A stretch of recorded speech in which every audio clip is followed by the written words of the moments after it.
인류 역사상 가장 위대한 정복자 중 한 명으로 꼽히는 인물, 알렉산더 대왕.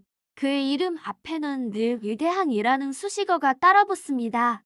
과연 그는 어떻게 30대의 젊은 나이에 그리스부터 인도까지 당시 서구 세계가 알고 있던 거의 모든 땅을 정복할 수 있었을까요? 오늘은 동서양을 뒤흔든 불멸의 영웅 알렉산더 대왕의 파란만장한 일대기를 따라가 보겠습니다. 기원전 350여년 알렉산더는 고대 마케도니아 왕국의 수도 펠라에서 필리포스 2세의 아들로 태어났습니다.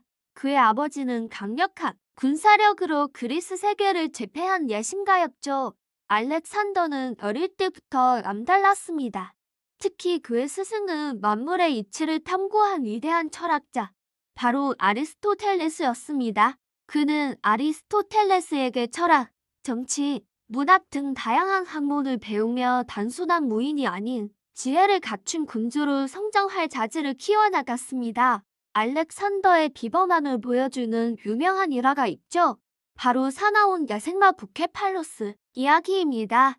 누구도 길들이지 못했던 이 말을 소년 알렉산더는 말이 자신의 그림자를 보고 겁을 먹는다는 사실을 간파하고 나를 해를 향해 돌려세워 그림자를 보지 못하게 한 뒤 멋지게 올라탔습니다. 이 모습을 본 필리포스 2세는 아들아, 너는 너에게 걸맞은 더 큰 왕국을 찾아라. 마케도니아는 너에게 너무 좁다라고 말하며 아들의 위대한 미래를 예감했다고 합니다.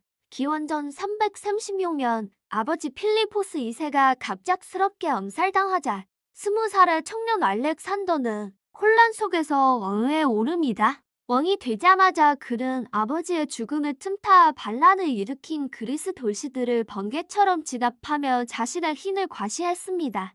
특히 강력하게 저항했던 테베를 철저히 파괴하여 다른 도시들이 감히 저항할 엄두도 내지 못하게 만들었죠. 그리스를 완전히 장악한 알렉산더의 시선은 이제 더 넓은 세계, 바로 동쪽의 거대한 페르시아 제국으로 향했습니다. 기원전 334년 알렉산더는 4만 명이 채 안 되는 군대를 이끌고 페르시아 원정길에 오릅니다. 수십만 대군을 거느린 페르시아에 비하면 턱없이 부족한 병력이었지만 그에게는 누구보다 뛰어난 전략과 병사들의 절대적인 충성심이 있었습니다.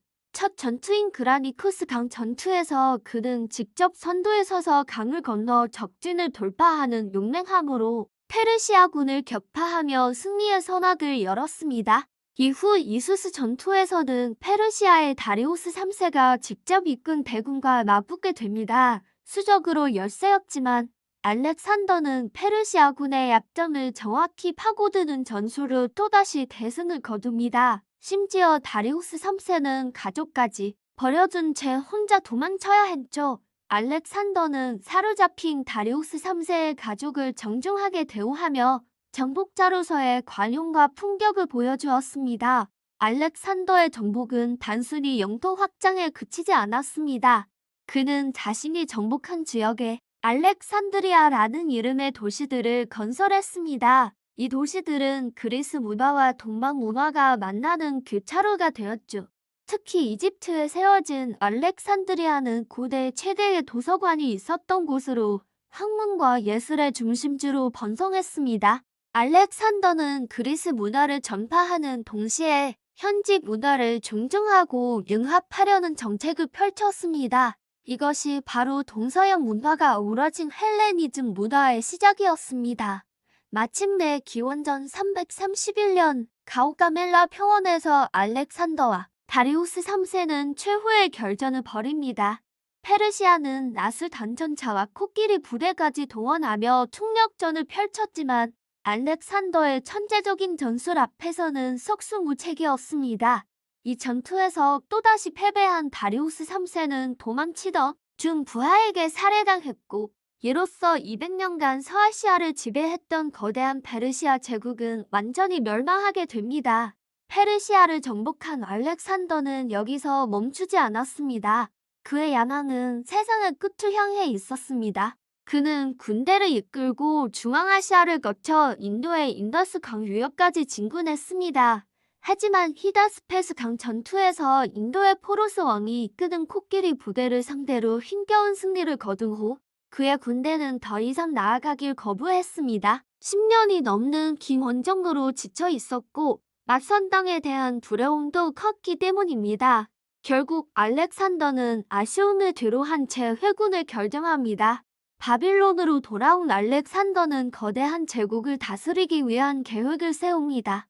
페르시아 귀족 여인들과 마케도니아 장군들의 집단 결혼식을 주선하는 등 동서 융합 정책을 더욱 적극적으로 추진했죠. 하지만 새로운 원정을 준비하던 기원전 323년 그는 갑작스러운 열병에 걸려 33세의 젊은 나이로 세상을 떠나고 맙니다. 가장 강한 자에게 제국을 물려주라는 마지막 말을 남긴 채였습니다. 알렉산더의 갑작스러운 죽음 이후 그의 거대한 제국은 후계자들, 즉 디아도코이라 불리는 정군들의 싸움으로 인해 여러 왕국으로 분열되었습니다. 비록 그가 세운 통일 제국은 오래가지 못했지만 그가 남긴 영향은 인류 역사에 깊이 새겨졌습니다. 그가 뿌린 헬레니즘 문화의 씨앗은 동서양 문명 교류의 기틀을 마련했고 이후 로마 제국과 비잔틴 제국, 심지어 이슬람 문화에까지 지대한 영향을 미쳤습니다. 알렉산더 대왕, 그는 짧은 생애 동안 불가능해 보이던 꿈을 현실로 만든 인물이었습니다. 그의 이야기는 우리에게 한 인간의 위대한 연원과 리더십이 세상을 어떻게 바꿀 수 있는지를 보여줍니다. 여러분이 생각하는 알렉산더는 어떤 인물인가요? 댓글로 여러분의 생각을 자유롭게 나눠주세요. 오늘 영상이 재미있으셨다면 구독과 좋아요 부탁드립니다. 감사합니다.